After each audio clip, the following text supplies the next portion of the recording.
This is a CBS News special report, Showdown in the Gulf. Reporting from New York, Dan Rather.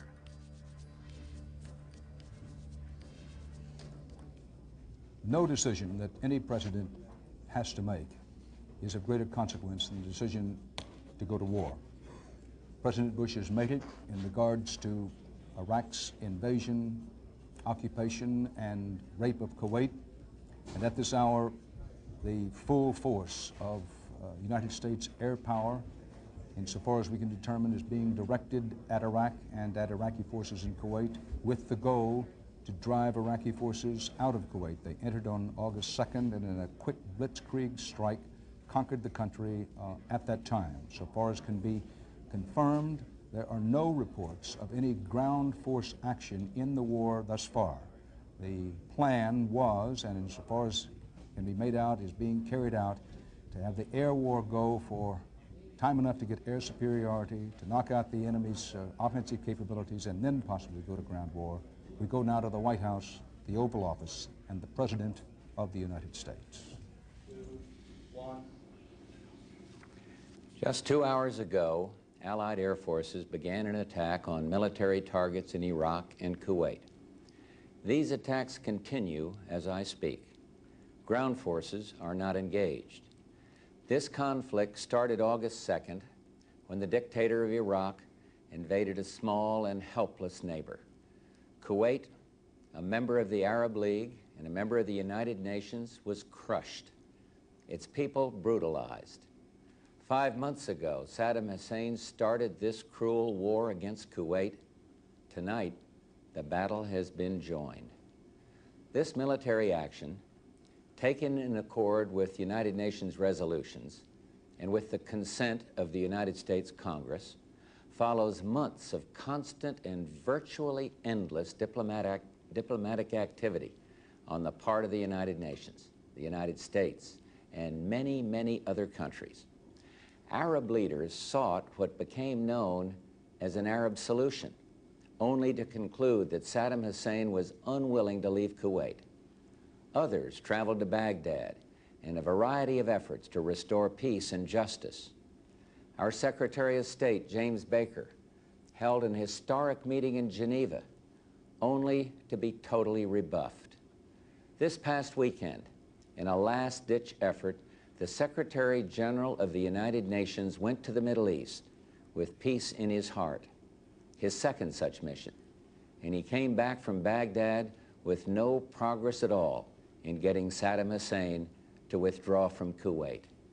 Now, the 28 countries with forces in the Gulf area have exhausted all reasonable efforts to reach a peaceful resolution, have no choice but to drive Saddam from Kuwait by force. We will not fail. As I report to you, air attacks are underway against military targets in Iraq. We are determined to knock out Saddam Hussein's nuclear bomb potential. We will also destroy his chemical weapons facilities. Much of Saddam's artillery and tanks will be destroyed. Our operations are designed to best protect the lives of all the coalition forces by targeting Saddam's vast military arsenal. Initial reports from General Schwarzkopf are that our operations are proceeding according to plan. Our objectives are clear. Saddam Hussein's forces will leave Kuwait.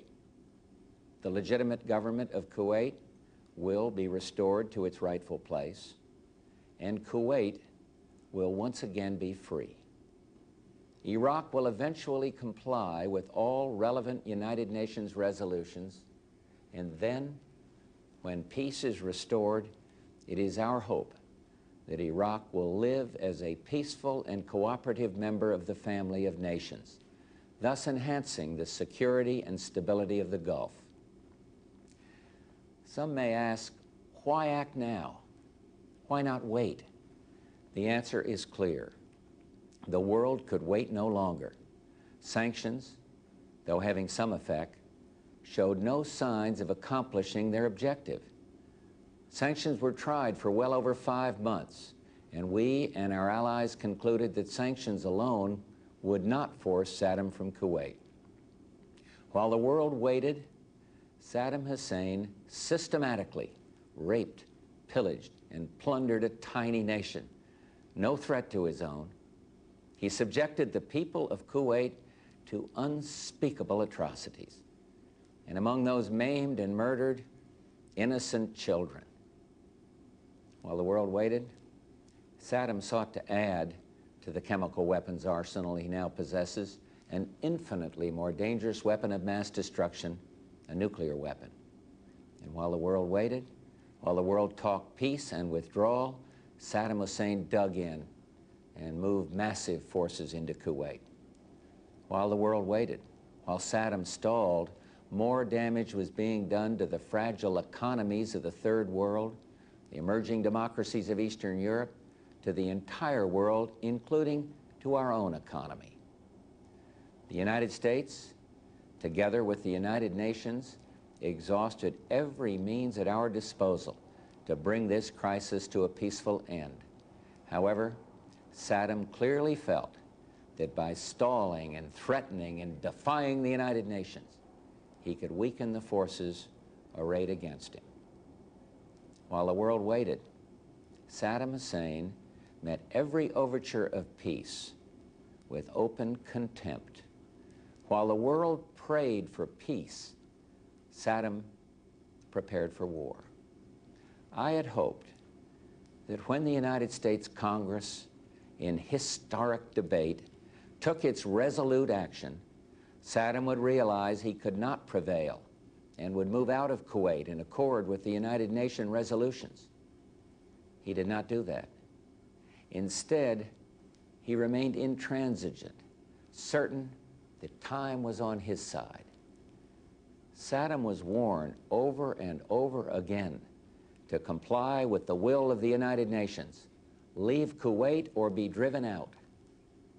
Saddam has arrogantly rejected all warnings. Instead, he tried to make this a dispute between Iraq and the United States of America. Well, he failed. Tonight, 28 nations, countries from 5 continents, Europe and Asia, Africa and the Arab League, have forces in the Gulf area standing shoulder to shoulder against Saddam Hussein. These countries had hoped the use of force could be avoided. Regrettably, we now believe that only force will make him leave. Prior to ordering our forces into battle, I instructed our military commanders to take every necessary step to prevail as quickly as possible and with the greatest degree of protection possible for American and Allied servicemen and women. I've told the American people before that this will not be another Vietnam. And I repeat this here tonight. Our troops will have the best possible support in the entire world, and they will not be asked to fight with one hand tied behind their back. I'm hopeful that this fighting will not go on for long and that casualties will be held to an absolute minimum. This is an historic moment. We have in this past year made great progress in ending the long era of conflict and Cold War. We have before us the opportunity to forge for ourselves and for future generations a new world order, a world where the rule of law, not the law of the jungle, governs the conduct of nations. When we are successful, and we will be, we have a real chance at this new world order, an order in which a credible United Nations can use its peacekeeping role to fulfill the promise and vision of the UN's founders. We have no argument with the people of Iraq. Indeed, for the innocents caught in this conflict, I pray for their safety. Our goal is not the conquest of Iraq. It is the liberation of Kuwait. It is my hope that somehow the Iraqi people can, even now, convince their dictator that he must lay down his arms, leave Kuwait, and let Iraq itself rejoin the family of peace-loving nations. Thomas Paine wrote many years ago, "These are the times that try men's souls." Those well-known words are so very true today. But even as planes of the multinational forces attack Iraq, I prefer to think of peace, not war. I am convinced not only that we will prevail, but that out of the horror of combat will come the recognition that no nation can stand against a world united. No nation will be permitted to brutally assault its neighbor. No president can easily commit our sons and daughters to war. They are the nation's finest. Ours is an all-volunteer force, magnificently trained, highly motivated. The troops know why they're there, and listen to what they say, for they've said it better than any president or prime minister ever could. Listen to Hollywood Huddleston, Marine Lance Corporal. He says, "Let's free these people so we can go home and be free again." And he's right. The terrible crimes and tortures committed by Saddam's henchmen against the innocent people of Kuwait are an affront to mankind and a challenge to the freedom of all. Listen to one of our great officers out there, Marine Lieutenant General Walter Boomer. He said, "There are things worth fighting for. A world in which brutality and lawlessness are allowed to go unchecked isn't the kind of world we're going to want to live in." Listen to Master Sergeant J.P. Kendall of the 82nd Airborne. "We're here for more than just the price of a gallon of gas. What we're doing is going to chart the future of the world for the next 100 years. It's better to deal with this guy now than 5 years from now." And finally, we should all sit up and listen to Jackie Jones, an Army lieutenant, when she says, "If we let him get away with this, who knows what's going to be next?"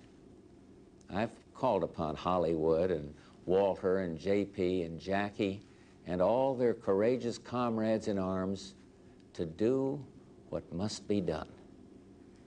Tonight, America and the world are deeply grateful to them and to their families.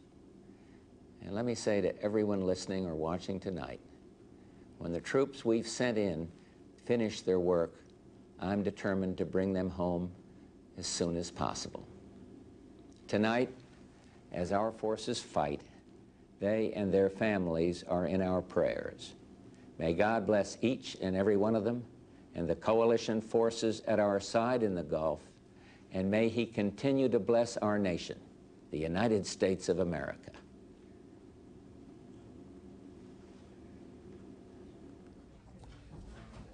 President George Bush live from the Oval Office at the White House as U.S. air power rains death on Iraq and Iraqi forces in Kuwait.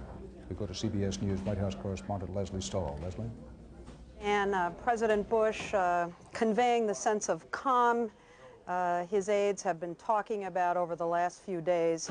The determination, they say, has been etched on his face. I think everybody at home who saw that speech could see that. He tells us there was no choice left. He tells us that the world could wait no longer. Marlon Fitzwater told us a while ago that what we're seeing tonight is not the end of anything, but only the beginning, and he tells us we have many long days ahead.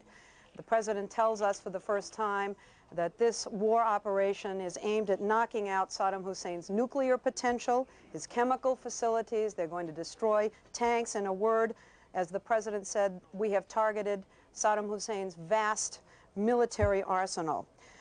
Dan, we were told a little earlier that the President, over the last few days, has shown enormous concern about the American reporters who are still in Baghdad.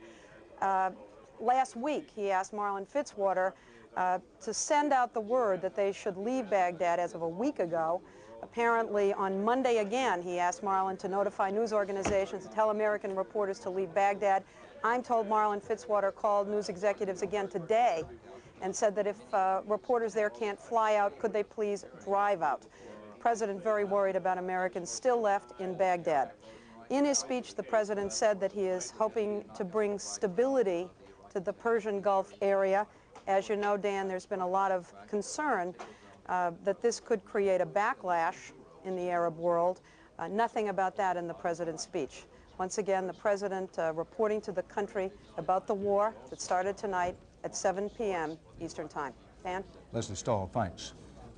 The only aircraft confirmed in the early going on the attacks against Iraq and Iraqi forces in Kuwait were U.S. Air Force planes. It has now been confirmed, as we reported earlier, that British Tornado fighter jets are also involved, and elements of the Saudi Arabian Air Force are also involved.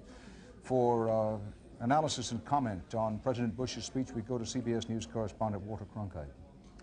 Well, Dan, I think the principal thing about the speech is that here is the president making the announcement that we all dreaded would have to be made and that he probably dreaded having to make, but felt necessary.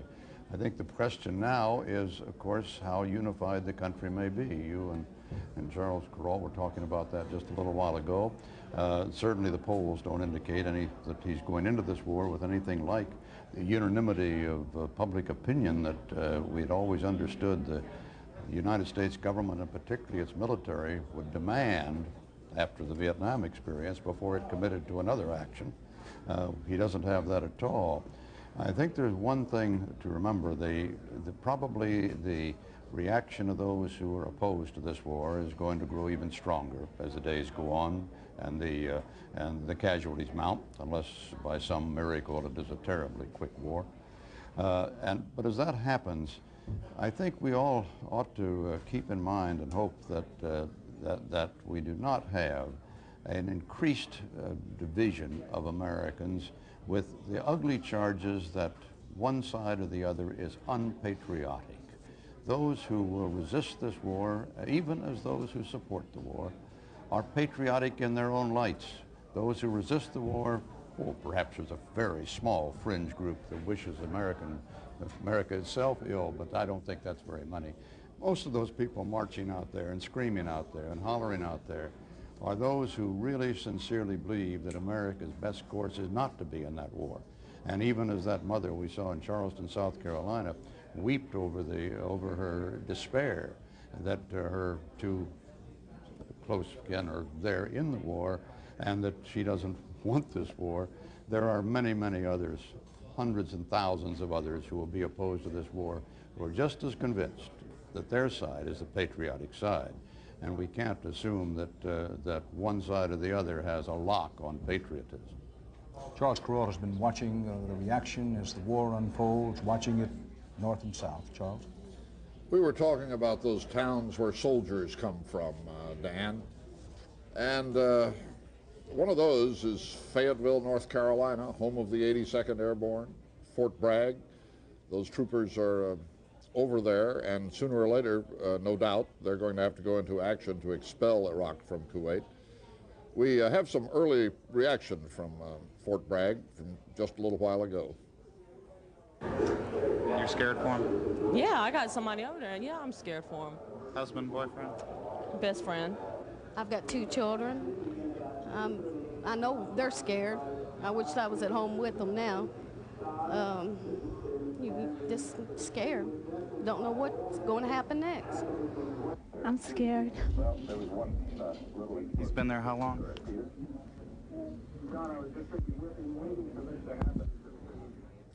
Those are people, it strikes me, Dan, who are too young to remember the Vietnam War, have no experience of the United States being in a war at all. This is really quite a night for people like that. And the hope of President Bush, the hope of the nation is that now that war has started, it has been launched, that it can be over quickly. There's no assurance of that. It's important to keep in mind that what we've been able to report to you, we've been able to show you nothing which was expected in the early stages, particularly since the emphasis, in fact, the entirety so far as we can determine has been on the air war. But what we've been able to report to you is only a sliver of what is actually happening in the air and in terms of airstrikes on the ground in Iraq and Kuwait. It's only a sliver of what's actually happening as war has been unleashed. We go to Bob Simon in Saudi Arabia for a reaction to President Bush's speech. Bob? Dan, it's very quiet here now. I want to repeat that there have been no Scud missile attacks. There have been no attacks of any sort. It's been terribly, terribly quiet. Things are functioning normally here to the extent to which they ever do function normally. I think what we have seen over the last few hours, with all the sirens and the warnings and the alerts and the reports of attacks, is a nation that's never known war before and is having its first taste of war tonight, and the first taste of war leads to panic in just about anyone. The American military that have been in Saudi Arabia for the last months have been out in the desert. The people in the cities have had no contact with them whatever. And tonight, they're for the first time having the first contact with just the notion of war. The Saudis will be delighted with President Bush's speech. They could have drafted it themselves. It's just what they wanted to hear. They've been terrified by Saddam Hussein's nuclear potential, by his chemical potential. They want the destruction of Saddamism. They're terribly worried about too many Iraqi civilian casualties.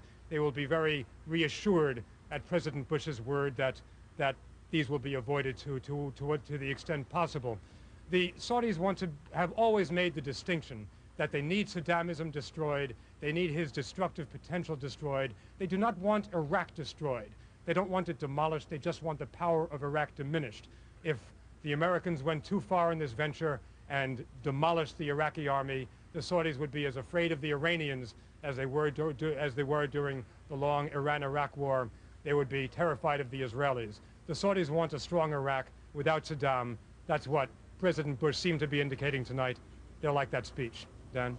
Bob Simon in Saudi Arabia. As American warplane pilots, joined by those of Britain and Saudi Arabia, perhaps among others, try to knock out Iraq's air capability, get air superiority, and at the same time knock out Iraq's missile capability. We go now to Bill, hold on just a second, an Israeli general, Zeev Levine, assistant to the chief of operations of Israel's army, says on Israel television just now, "We know the missiles in western Iraq were bombed by the Americans." Now that's the missiles in western Iraq. Remember, we referred to those earlier. Those are Iraqi Scud missiles pointed toward Israel, the ones very close to the Jordanian border. But, said the Israeli general, we do not know the extent of the damage to the Iraqi missiles. Those missiles, of course, were the main threat to Israel. So in the early going, U.S. air power has been used trying to knock out those missiles. We have only a few seconds left before we take a cutaway for those stations who are expecting it, so know that we will do that on schedule. This is Dan Rather at CBS News headquarters in New York, along with Walter Cronkite, Charles Carrault. Alan Pizzi is in Baghdad. Our experienced correspondents are trying to provide for you a steady, dependable flow of information about the war in the Middle East, which started a few hours ago. We'll pause for 5 seconds. Those stations who want to take care of business as they see it, break away now. Our coverage continues in a moment.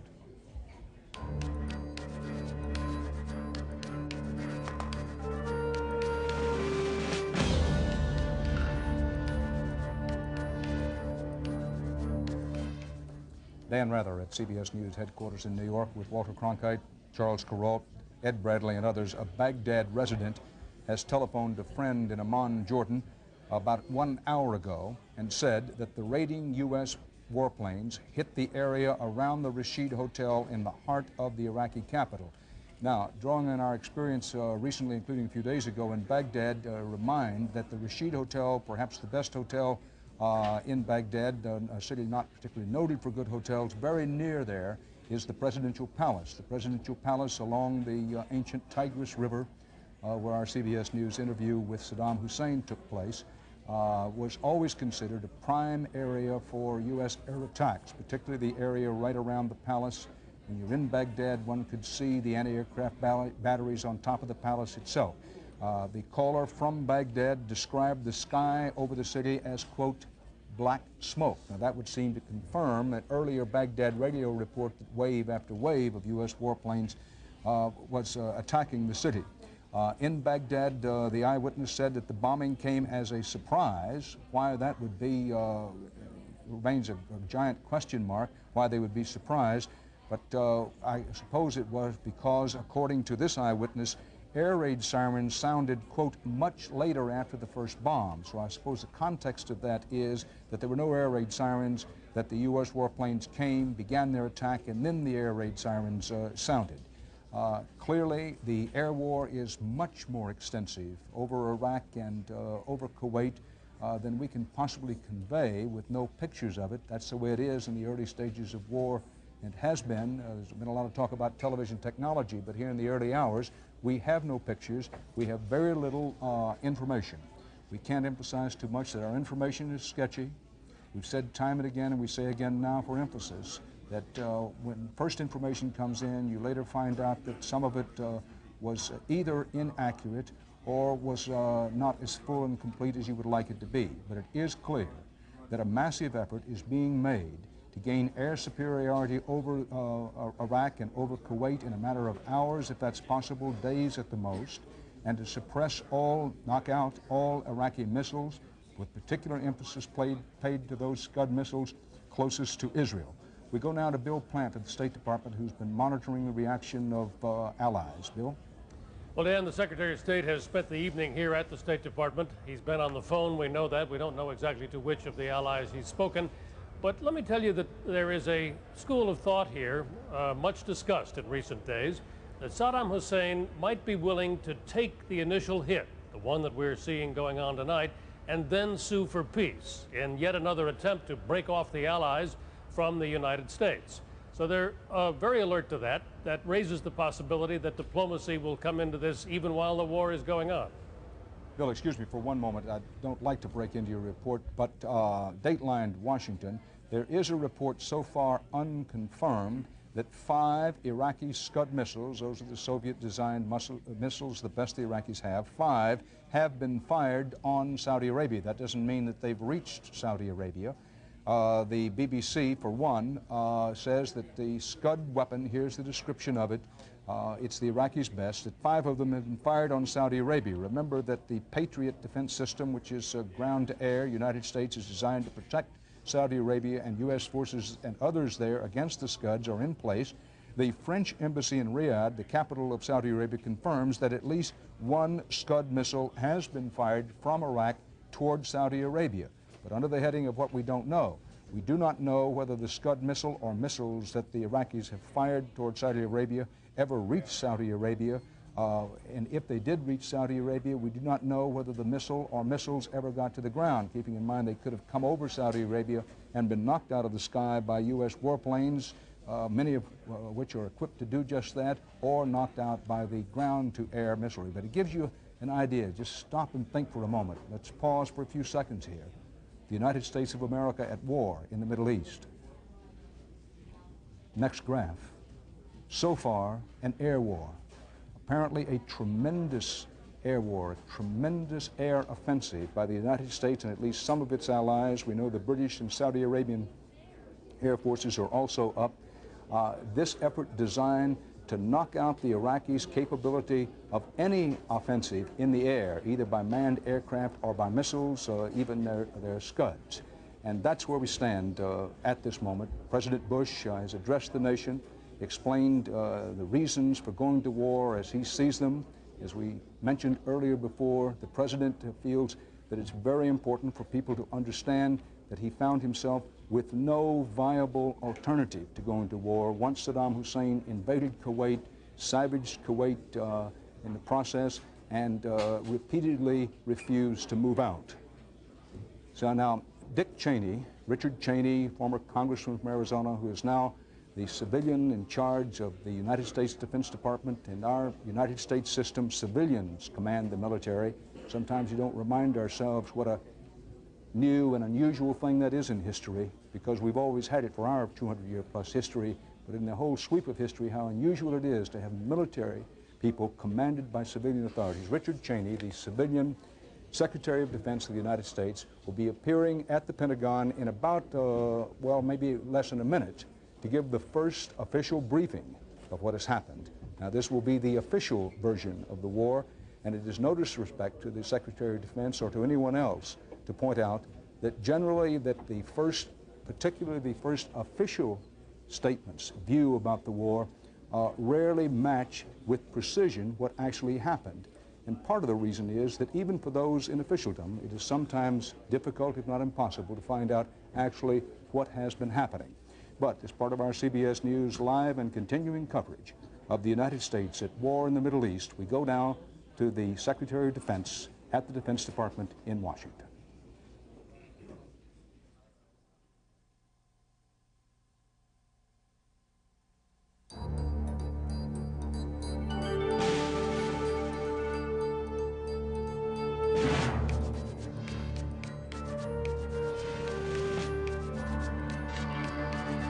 You are watching CBS News' continuing coverage of Showdown in the Gulf. From CBS News headquarters in New York, here is Dan Rather. Secretary of Defense Cheney is not quite ready to begin his briefing at the Pentagon. Cheney is a person well known for his punctuality, probably some reason for the delay, but we do expect the official Pentagon briefing to begin very shortly.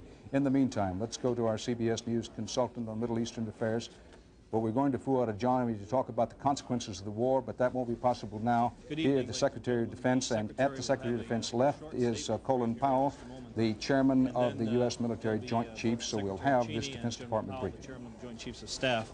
We'll take just a very few questions. As I'm sure you can understand, they're very busy, so they will have time to take just a few questions, and then they will be on their way. So with that, Mr. Secretary. Thank you very much, Pete. Ladies and gentlemen, I know you all heard the speech a short time ago by the President. And while there is not a great deal we can add now, we did want to be as forthcoming as we can with you.